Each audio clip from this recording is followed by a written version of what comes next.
The first match of the Rugby World Cup quarter-final was played between Argentina and Wales on Saturday, 14 October. Shortly after the match started, the Wales team's shirts seemed to have malfunctioned as their numbers were falling off. The referee, Jaco Peyper, he also got injured and had to be swapped out with another referee. Wales was the first team to score points with a try, which was followed by 2 penalty kicks for them as well.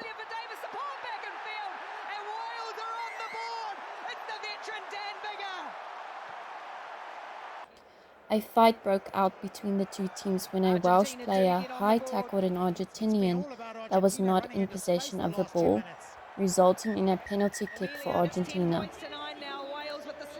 By half-time, Wales had 10 points and Argentina had 6 points. During the first half, it seemed as if Argentina was fumbling a lot, stumbling, missing tackles, and losing the ball easily. But they came back in the second half stronger than ever. Wales also wore new shirts in the second half. Argentina got a penalty kick and Wales scored a try. Argentina scored a try right after they brought their old captain back onto the field, and eventually Argentina won the game with a score of 29-17. The second match of the Rugby World Cup quarter-final was between New Zealand and Ireland. The first points of the match were awarded to New Zealand with a penalty kick. New Zealand was ahead on the scoreboard when Bundy from Ireland's team executed great footwork leading to a try and Ireland's first points for the match. Not surprising, as this is the man that has a burger named after him, the Bundy burger. New Zealand got a yellow card and the first half ended with New Zealand having 18 points and Ireland 17 points. In the second half, tries and penalty kicks were scored and New Zealand got another yellow card.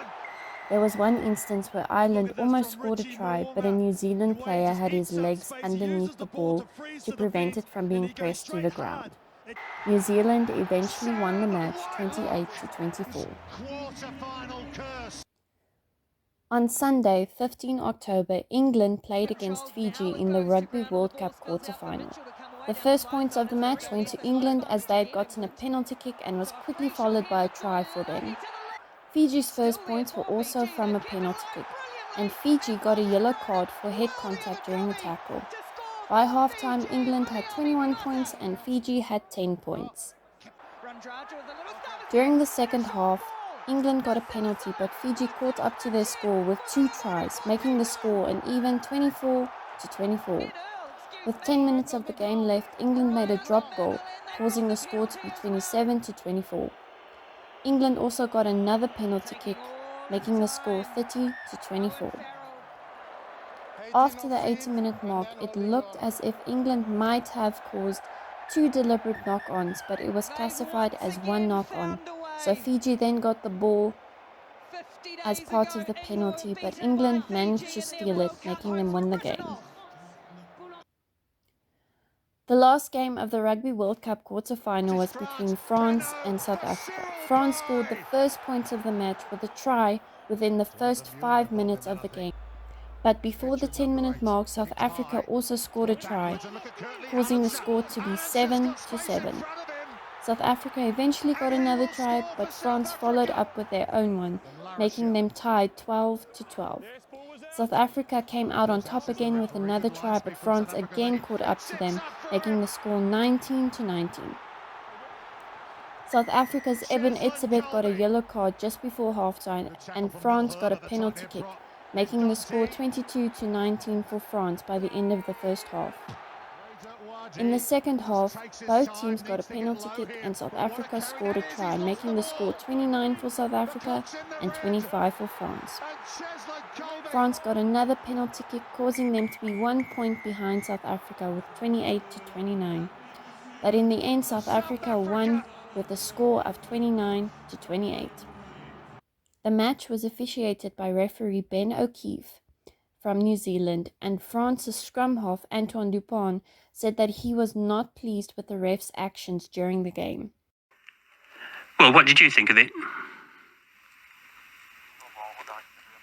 With an external view,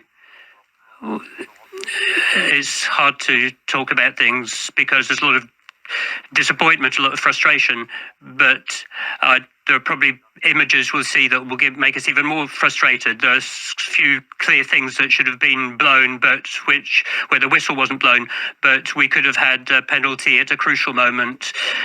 These are easy things to blow up for, but I don't want to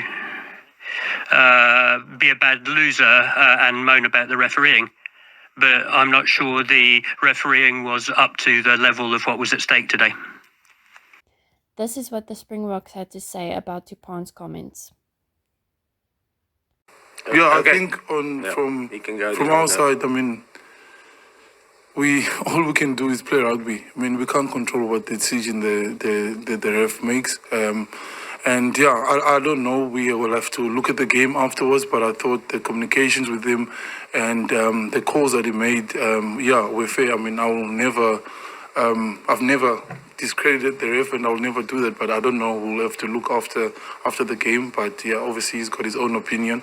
But I thought the game itself was an amazing game, and it flowed, and it was tough. It was physical.